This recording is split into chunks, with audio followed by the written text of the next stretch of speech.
ஹதீஸ் எண் 2. வஹி விளக்கம்.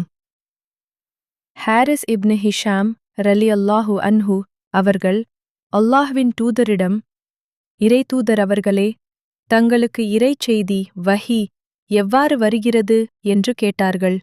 அதற்கு நபிகள் நாயகம் ஸல்லல்லாஹு அலைஹி வஸல்லம் அவர்கள் பின்வருமாறு பதிலளித்தார்கள். சில நேரங்களில் அது மணி ஓசையைப் போன்று என்னிடம் வரும். அதுதான் எனக்கு மிகவும் சிரமமாக இருக்கும். வானவர் ஜிப்ரயீல் கூறி முடித்ததும் அவர் சொன்னதை நான் சில நேரங்களில் வானவர் ஒரு மனிதர் போன்று எனக்கு காட்சியளித்து என்னிடம் பேசுவார்.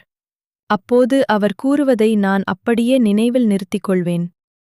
அன்னை ஆயிஷா ரலியல்லாஹு அன்ஹா அவர்கள் மேலும் கூறினார்கள், மிகவும் கடுமையான குளிரான நாட்களில் கூட நபிகள் நாயகம் ஸல்லல்லாஹு அலைஹி வஸல்லம் அவர்களுக்கு இறைச்செய்தி இறங்குவதை நான் கண்டுள்ளேன்.